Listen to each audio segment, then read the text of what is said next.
आप सुन रहे हैं विस्पर्स विद मैत्री।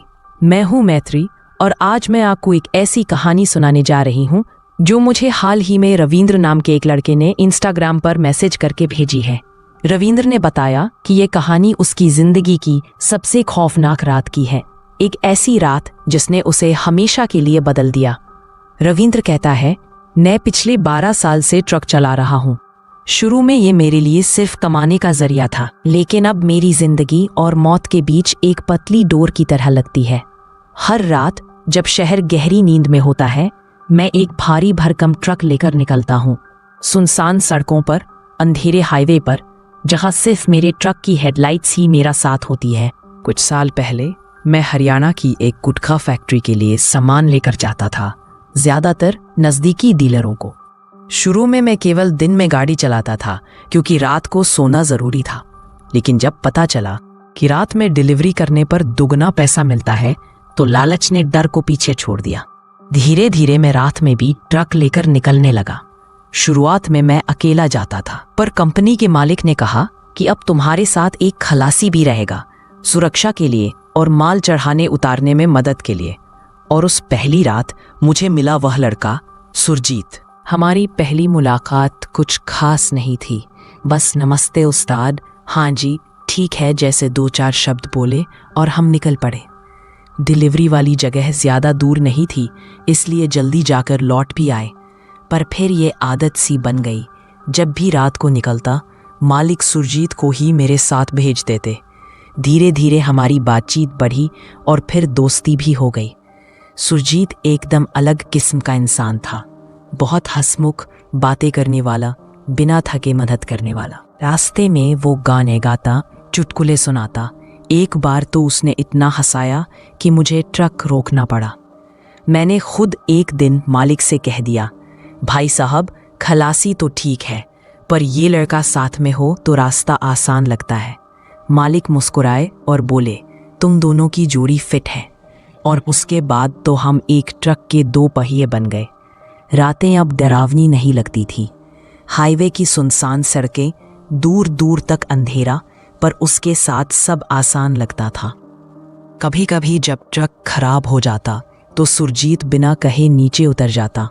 पानी की बोतल, औजार, यहाँ तक कि मेरा टिफिन तक पकड़ा देता। उसका मेरे लिए बस एक ही संबोधन था, उस्ताद। और जब वो कहता, उस्ताद आप ट्रक चलाइए, बाकी सब मैं देख लूँगा, तो दिल से लगता था, हाँ अब सफ़र आसान होगा।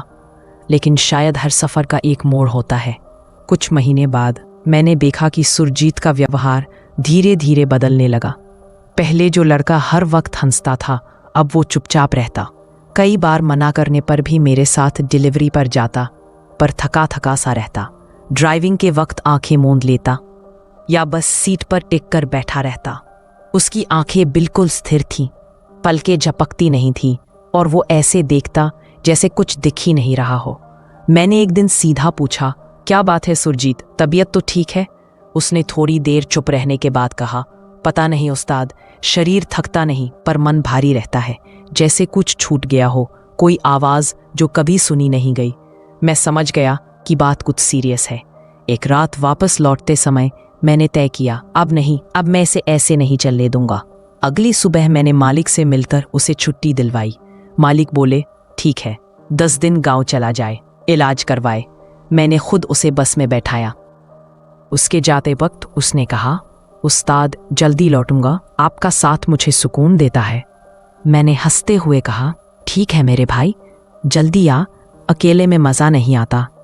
3 दिन बाद रात की डिलीवरी पर निकलते वक्त मैंने फैक्ट्री के गेट पर सुरजीत को खड़ा देखा तो मेरी खुशी के साथ एक अजीब सी बेचैनी भी उठी। उसकी हालत पहले जैसी बिल्कुल नहीं लग रही थी। वहां खड़ा था, पर जैसे किसी भारी बोझ तले दबा हुआ। मैंने धीरे धीरे ट्रक रोका और उसके पास जाकर पूछा, सुरजीत तू इतनी जल्दी कैसे आ गया? क्या इलाज हो गया? उसने कुछ पल मेरी आंखों में देखा, फिर बोला, उस्ताद आज ही अस्पताल से छुट्टी मिली है, मैं तो बस आज ही आया हूं। उसकी आवाज में वो खनक नहीं थी, बस एक सूखी खुरदुरी फुसफुसाहट थी। मैं हैरान था क्योंकि उसे छोड़कर अभी सिर्फ 3 दिन हुए थे। क्या यह संभव था कि इतनी जल्दी वह वापस आ जाए? पर मैंने कुछ नहीं कहा। मन में सोचा शायद इलाज में कोई कमाल हुआ होगा। फिर हमने सामान लोड किया और निकल पड़े। सुरजीत खामोश था, पहले की तरह हंसता मजाक करता नहीं था। रात गहराने लगी थी। सड़क पर सिर्फ ट्रक की हेडलाइट्स और दूर दूर तक पसरा अंधेरा था। सामने की सड़क किसी खामोश जंगल सी लग रही थी। मैं ट्रक चला रहा था, पर सुरजीत की हरकतें अब मुझे खलने लगी थी। वो पहले जैसा नहीं था, ना तो मुस्कुराता था ना मजाक करता, बस एकटक आगे देखता रहता। मैंने माहौल हल्का करने के लिए भक्ति गाना चला दिया। वो चुप रहा। फिर अचानक एक हल्की सरसराहट वाली आवाज आई, उस्ताद ये सब बंद करो। ये आवाज ये ठीक नहीं लग रही। मुझे झटका लगा। ये वही सुरजीत था जो पहले उस्ताद गाना चालू करो ना, मन शांत होता है कहता था। उसकी आंखें अजीब लग रही थी। उनमें अब वो गर्मजोशी नहीं रही, सिर्फ गहराई, ठंडक और कुछ अनकहा डर था। हम पहाड़ी रास्तों की ओर मुड़ रहे थे। चारों तरफ धुंध छा रही थी और फिर मोबाइल की घंटी बजी। मेरे मोबाइल में नेटवर्क आ गया और एक कॉल आया। Caller ID Surjeet. मैंने कांपते हाथों से कॉल उठाया। हेलो उस्ताद। आवाज में वही पुराना अपनापन था। मैं आज ही हॉस्पिटल से छूटा हूँ, काम में ही हूँ। डॉक्टर ने कहा 1 दिन और आराम कर ले, कल निकलूंगा। सब ठीक है यहाँ। मेरे सीने में जैसे कोई जोर से कुछ फट पड़ा। मेरे कानों में गूंज रहा था, गांव में हूँ, हॉस्पिटल से छूटा। तो फिर ये कौन है जो मेरे बगल में चुपचाप बैठा है, जो अभी कुछ देर पहले ही कह रहा था कि मैं आज ही आया, और जिसने मेरी आंखों में देखकर वो अजीब सी मुस्कान दी थी। मैंने हल्के स्वर में कहा, ठीक है सुरजीत, आराम कर ले, कल मिलते हैं। उसने फोन काट दिया। मैंने एक बार फोन स्क्रीन को देखा, उस कॉल की सच्चाई को महसूस किया। अब शक की कोई गुंजाइश नहीं थी। मेरे बगल में जो बैठा था वो इंसान नहीं था। मैंने बगल में देखा, वो शांति से बैठा था, उसी मुस्कान के साथ, लेकिन उसकी गर्दन नहीं हिली थी। बस उसका चेहरा धीरे धीरे मेरी ओर मुड़ रहा था, जैसे कुछ जानता हो या जैसे कुछ भांप चुका हो। लेकिन मैंने भी अब एक फैसला कर लिया था। ना कोई डर, ना कोई पैनिक। मैंने सिर्फ ट्रक का स्टीयरिंग और मजबूती से पकड़ लिया और निगाहें सामने की सड़क पर टिका दी। अगर ये खेल चालाकी से खेला जा रहा है तो अब मैं भी वही करूँगा। मेरे चेहरे पर कोई शिकन नहीं थी, ना एक लफ्ज़, ना कोई प्रतिक्रिया। बस ट्रक चलता रहा और साथ में एक खौफनाक सन्नाटा। अब मेरे दिमाग में एक ही बात घूम रही थी, ये जो मेरे साथ है क्या चाहता है, कहाँ ले जा रहा है मुझे। और सबसे बड़ी बात, क्या ये सब सच है या कोई सपना या पागलपन। लेकिन एक चीज़ अब पक्की थी, ये जो बगल में बैठा है ये सुरजीत नहीं है। ये उसकी शक्ल में कोई और है जो धीरे धीरे मुझे निगलना चाहता है। ट्रक सुनसान पहाड़ी रास्ते पर तेजी से दौड़ रहा था, पर मेरे अंदर का डर अब धीरे धीरे तेज दिमाग में बदल रहा था। मुझे अब पूरा यकीन हो चुका था, जो मेरे बगल में बैठा है वो इंसान नहीं है। सुरजीत की असली कॉल ने मेरी सोच की आखिरी दीवारें तोड़ दी थी। पर मैंने कोई रिएक्शन नहीं दिया, क्योंकि डर को अगर शक्ल दो तो वो तुम्हें खा जाता है। वो अब भी मेरे बगल में बैठा था, शांत, स्थिर, एकटक सामने देखता हुआ। पर उसके चेहरे पर एक अजीब सी मुस्कान ठहरी हुई थी, जैसे उसे सब पता हो कि मैं जान चुका हूँ, फिर भी वो खेल जारी रखना चाहता है। मैंने धीरे से ट्रक का गियर बदला और कहा, रास्ता थोड़ा लंबा लग रहा है आज। उसने जवाब नहीं दिया, बस धीरे से गर्दन घुमाई और कहा, रास्ते लंबे नहीं होते उस्ताद, बस मंजिल दूर हो जाती है। वो उस्ताद शब्द जो पहले अपनापन लाता था, अब मेरी रीढ़ में ठंडी धार की तरह उतरता था। मुझे अब कुछ करना था, जल्दी पर चुपचाप। मुझे याद आया करीब 2 साल पहले जब मैं झारखंड की तरफ माल लेकर गया था। वहाँ एक पुरानी धूनी पर बैठे फकीर बाबा से मेरी मुलाकात हुई थी। सादा सा आदमी था, झुकी हुई पीठ, जलती आंखें, बिना वजह ब्यूले। सड़क पर जो हर साया दिखे वो इंसान नहीं होता बेटा। कभी कभी वो अपनेपन का नकाब पहनकर आते हैं, लेकिन रूह पहचान लेती है। अगर तेरे पास राख हो, नींबू की कील हो, तो वो कभी पास नहीं आते। मुझे हंसी आई थी उस दिन। बाबा ने कहा था, ले रख ले, मजाक ही सही, एक दिन काम आएगी। और उस दिन जाते जाते बाबा ने मुझे एक छोटा कपड़ा दिया था, उसमें राख थी, श्मशान की राख, ऐसा बोला था उसने। मैंने अब जेब टटोली, वही पुड़िया थी, तपती राख की महक अब भी थी उसमें। मैंने बिना उसके देखे धीरे से पुड़िया को मुट्ठी में दबा लिया। सामने पहाड़ की एक तीखी चढ़ाई आ गई थी। जैसे ही ट्रक ने चढ़ाई पूरी की, अचानक इंजन हकलाने लगा। गड़गड़ गड़गड़, थक, ट्रक एक झटके में बंद हो गया। मैंने गहरी सांस ली, क्योंकि मुझे अब लग रहा था कि ये अब अपना असली खेल शुरू करने वाला था। मैंने चुपचाप नीचे उतरने का बहाना बनाया, देख लेता हूं क्या दिक्कत है, शायद इंजन गर्म हो गया। मैंने धीरे से दरवाजा खोला और नीचे उतरा। मेरी नजर अचानक साइड मिरर पर पड़ी। सुरजीत अभी भी अपनी सीट पर बैठा था, लेकिन उसकी परछाई जो पीछे सड़क पर पड़ रही थी, पहले ही जमीन पर उतर चुकी थी और धीरे धीरे ट्रक से दूर जा रही थी। वो भी नीचे उतरा। अब उसकी चाल, उसकी आंखें और उसका हाव भाव इंसान जैसा नहीं था। वो चारों तरफ ऐसे देख रहा था जैसे उसे सब दिख रहा हो। मैंने धीरे से पुड़िया निकाली, थोड़ी राख अपनी उंगलियों पर ली। जैसे ही वो मेरी हथेली से हवा में गई, वो अचानक पीछे हटा। उसने मेरी ओर देखा। अब उसके चेहरे पर मुस्कान नहीं थी। ये क्या है? उसने एक रूखी भारी आवाज में पूछा।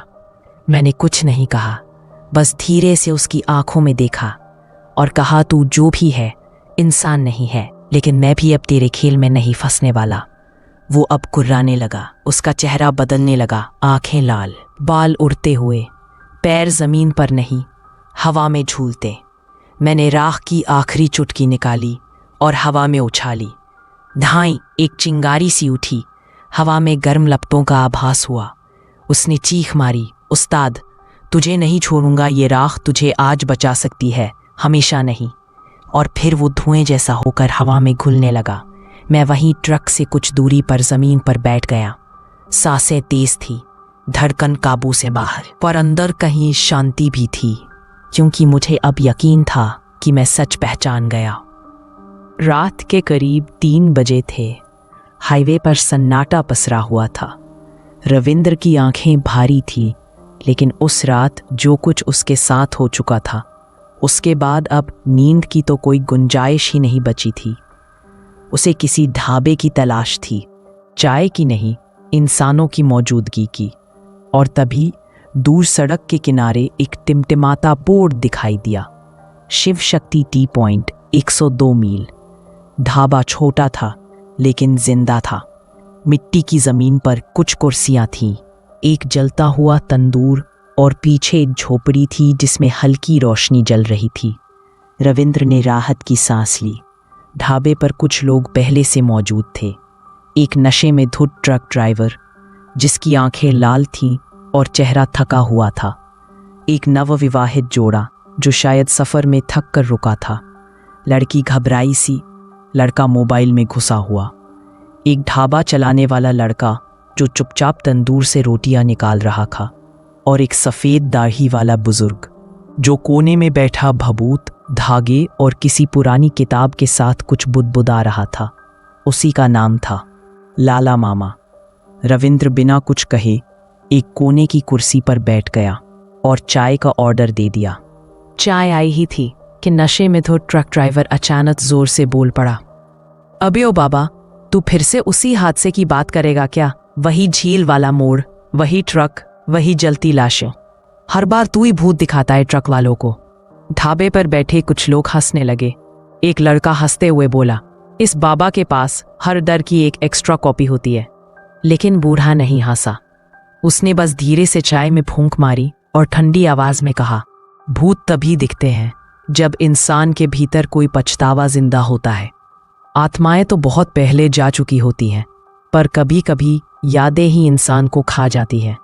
अब ढाबे में चुप्पी छा गई थी। रविंद्र ने एक गहरी सांस ली और सिर झुका लिया। लाला मामा उठे और रविंद्र की मेज के पास आकर बैठे। बेटा ट्रक वाले हो?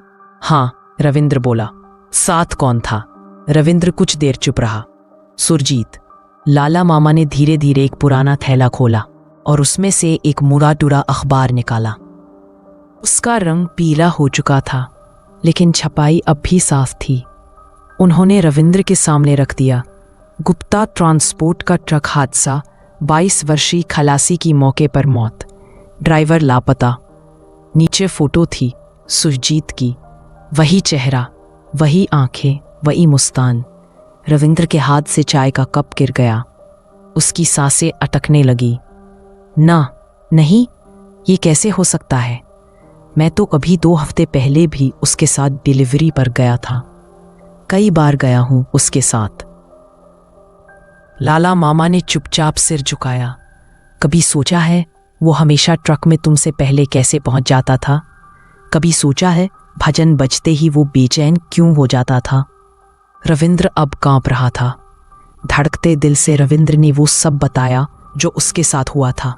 कैसे रात सुरजीत फैक्ट्री गेट पर खड़ा मिला, कैसे उसने ज़बरदस्ती डिलीवरी पर चलने की जिद की, कैसे उसने भजन सुनते ही गुस्से में आकर म्यूजिक बंद करवाया, और सबसे खतरनाक कैसे उसके पैर उल्टे थे। अब ढाबे पर मौजूद हर इंसान चुप था। नवविवाहित जोड़ा भी अब वहीं खड़ा था, चौंक कर। लाला मामा बोले, बेटा, सुरजीत की मौत एक एक्सीडेंट में हुई थी।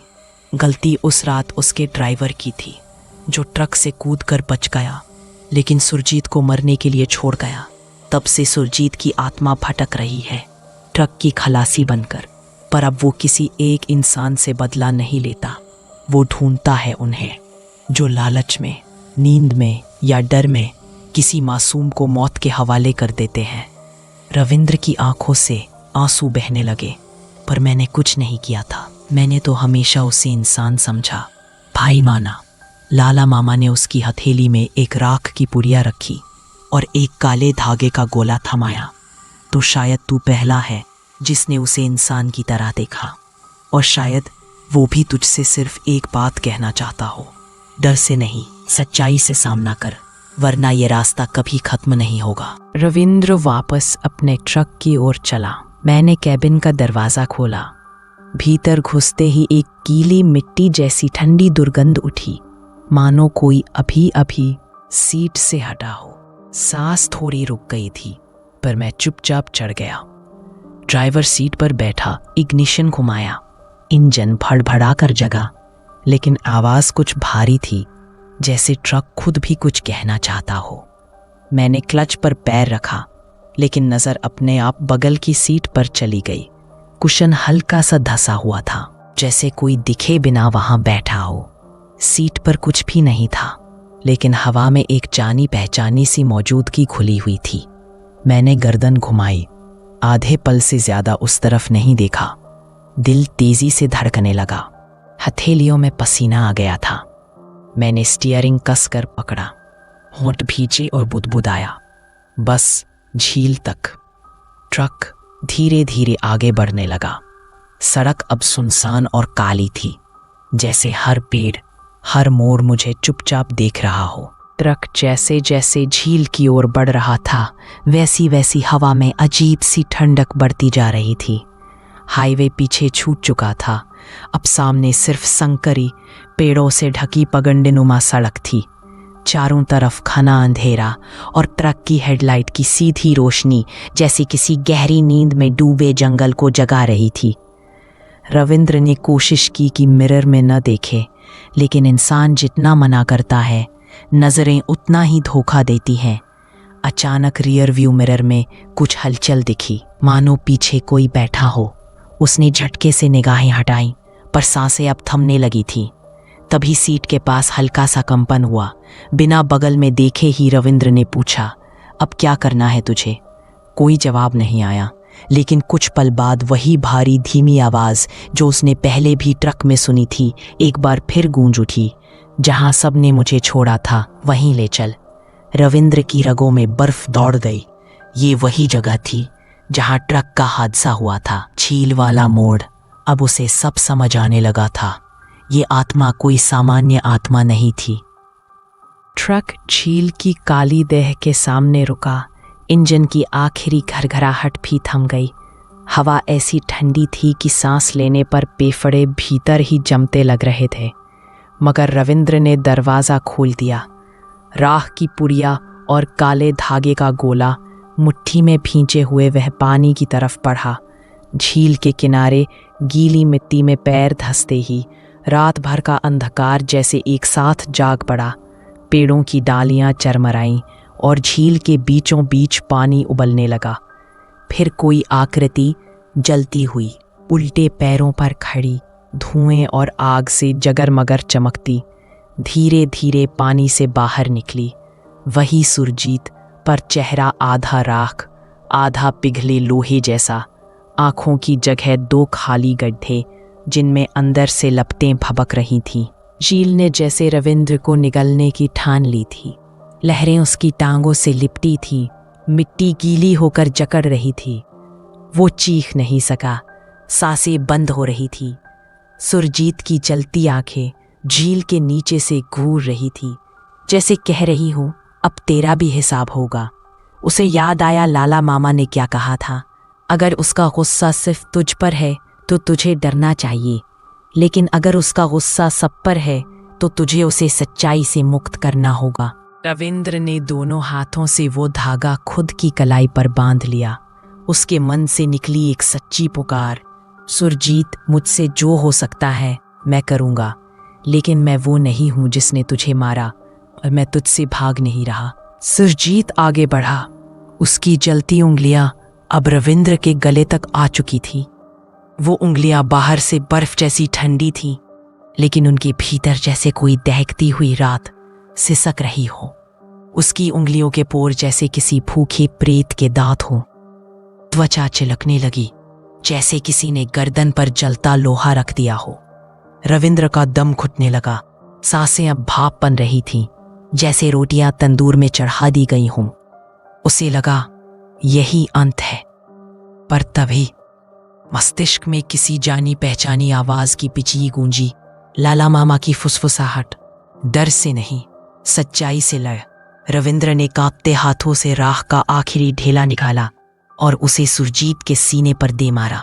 राख झुलसी हुई त्वचा से चिपक गई और जैसे किसी तपते अंगारे पर ठंडा पानी पड़ा हो।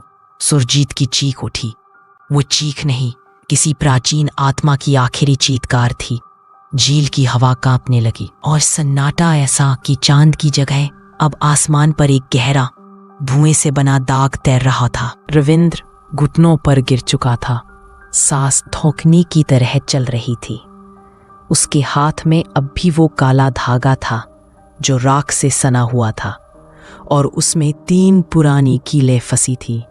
उसने वो धागा दोनों हाथों से कसकर पकड़ा और जैसे ही सुरजीत एक और वार की ओर बढ़ा, रविंद्र ने झटके से धागा उसकी ओर फेंका। हवा में वो धागा सांप की तरह लहराया और सीधा जाकर सुरजीत की छाती से लिपट गया। कीलें उसकी चमकती देह में धंस गई, जैसे लोहे का सत्य किसी झूठी आत्मा के दिल में उतार दिया गया हो। कीलें लाल होकर सुलगने लगी और तभी सुरजीत की छाती से एक लंबी गलगलाई चीख निकली। वो चीख इंसानी नहीं थी, वो किसी अंदर फंसी सदियों पुरानी सजा की चीख थी। झील की सतह कांप उठी। वो चीख पानी में उतरी। फटी हुई जली हुई आकृतियां सब तितर बितर हो गईं, जैसे कोई पुराना शीशा अब चकनाचूर हो गया हो और उसमें जो कैद था छूट गया। रविंद्र घुटनों के बल झील के किनारे गिर पड़ा। उसके गले में खून की गर्मी दौड़ गई, आंखों से आंसू बहने लगे। कुछ पल तक सब शांत रहा। फिर एक ठंडी हवा आई और ऐसा लगा जैसे सुरजीत की आत्मा उसके पास से गुजर गई हो। हल्की, सर्द, लेकिन अब बिना नफरत के। रविंद्र ने जब आंखें खोली तो वो अब भी जिंदा था। ट्रक वहीं खड़ा था। किनारे पर आग नहीं, सिर्फ गीली राख थी। उसके बगल की सीट अब पूरी तरह खाली थी। उसने धीरे धीरे ट्रक में वापस बैठकर इंजन स्टार्ट किया और पहली बार उसे वो मशीन जीवित नहीं बल्कि साथी लगी। ट्रक का हैंडल अब भारी नहीं था और सड़क पर अंधेरा कुछ कम। सप्ताह बाद रविंद्र ने ढाबे पर लौटकर सबको सच सच बताया। ड्राइवरों में सन्नाटा था। कुछ ने मजाक उड़ाया, कुछ चुप हो गए, लेकिन लाला मामा ने उसकी बात पूरी होते ही कहा, तू नहीं मरा क्योंकि तूने सामना किया। छलावा डर से बड़ा नहीं होता अगर इरादा सच्चा हो। रविंद्र ने ट्रक चलाना नहीं छोड़ा, सड़कें अब भी उसकी जिंदगी हैं। उसके ट्रक की कैबिन में अब एक काले धागे की माला लटकती है। हर मोड़ पर वो माला हवा में थोड़ी हिलती है, जैसे किसी और की मौजूदगी अब भी साथ चल रही हो। राख की गंध अब भी उसमें बसी है, हल्की लेकिन जिंदा। कहते हैं जिसने एक बार सुरजीत की आंखों में झांका है, वो फिर कभी किसी रास्ते को हल्के में नहीं लेता। रविंद्र अब सिर्फ ट्रक नहीं चलाता, वो रास्तों से भी बातें करता है। मैं हूं मैत्री और आप सुन रहे थे विस्पर्स विद मैत्री। अगर आपकी जिंदगी में भी कोई ऐसी अधूरी कहानी छुपी है, कोई आत्मा जो अब भी सवाल पूछ रही है, तो मुझे ज़रूर भेजिए, सब्सक्राइब कीजिए और याद रखिए, डर असली होता है और वो अक्सर वहीं छुपा होता है जहां आप उसे देखने की हिम्मत नहीं करते।